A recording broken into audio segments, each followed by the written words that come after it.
Ever since I got pneumonia a few years ago, I've never managed to shake this repeat chest infection. The doctor suggested it might be something to do with the climate. Well, I can't do anything about the climate, but what I can do is bring the right climate to me by installing this. It's a personal sauna, and I stuck it in my small box bedroom. If the claims of the sauna manufacturers are to be believed, a sauna will cure pretty much every ailment that you can think of. Now, I don't know whether or not any of this stuff's true, but they're pretty nice places to spend an hour on a Sunday morning. Now, the sauna that I got is this one. I'm not going to tell you where it came from because you can get saunas all over the place. I just thought some people might not know that you can get them flat packed and install them yourself. And this is what I'm doing here. I'm putting it together. It's a bit like a piece of IKEA furniture. It all clips together, although it's a little bit more complicated than that, and it's really a two-person job. But anyway, here is the finished version. Let me show you around it and show you what kind of things it does. Well, of course, this one's got a nice glass door. Now, it's designed for one person, but you could sort of squeeze two people in there if they were very friendly.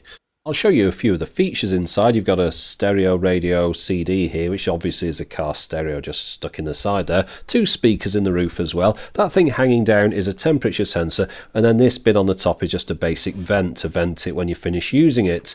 It's got a light on the top there, of course, as well.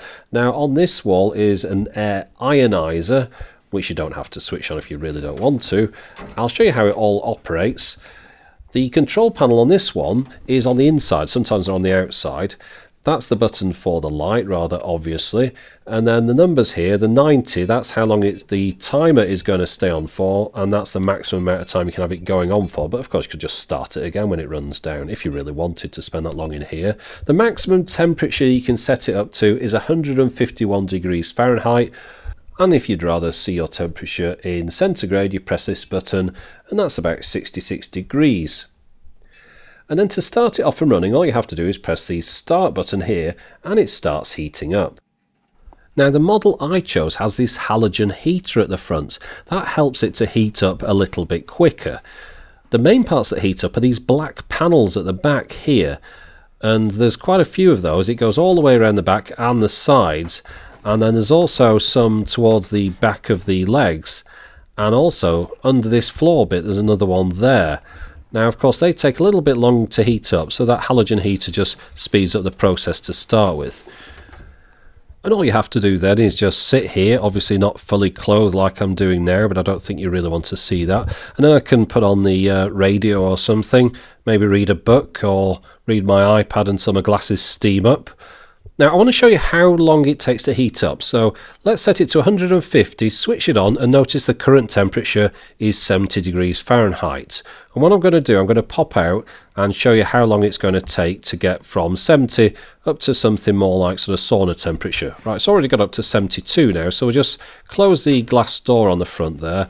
And I've got my clock down at the side here. It's 1:46 in the afternoon, so my intention is to come back in 5 minutes and see how we're getting on. Well, I didn't sort of do 5 minutes. I got a bit carried away doing something else, but it's close enough. 6 minutes later, and let's have a look what we're doing now. We're up to 95. So you can see it does heat up. Oh, 97. It does heat up pretty quickly. And that's about the time you probably go sitting in it. But here's another few minutes later on, 1:57, and we'll just check where we're up to now.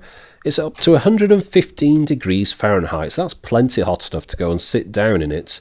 Of course, it's also hot enough to switch off that halogen light because the walls are also starting to get rather warm now as well. So there's no need to keep that second heater on, so we can just switch that one off if we want, and the rest of it will keep heating up to the temperature you've set.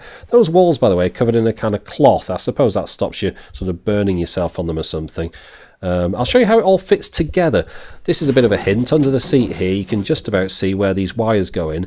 It's all these kind of PC power plug type things, IEC plugs. And it's all like plug A into B and that kind of thing in the instructions. Very simple to put together, but does take quite a while. Everything goes up to the top. The top's the clever bit. That's where all the electronics and gubbins are, in that box at the front there, and everything just plugs into that, and that controls everything. Now, after a bit of research, I found that my sauna was manufactured in China by a company called Joseon. Of course, I didn't buy it from there. It was imported by a local bathroom specialist who I bought it from. Now, there's all sorts of different models and sizes and specifications, but for a single person sauna, expect to pay £500 and up, and bear in mind that the prices will vary throughout the year depending on the season. So I hope you like this little look at a personal sauna. You might not have known that these things existed, and I certainly didn't until I bought one. And as always, thanks for watching.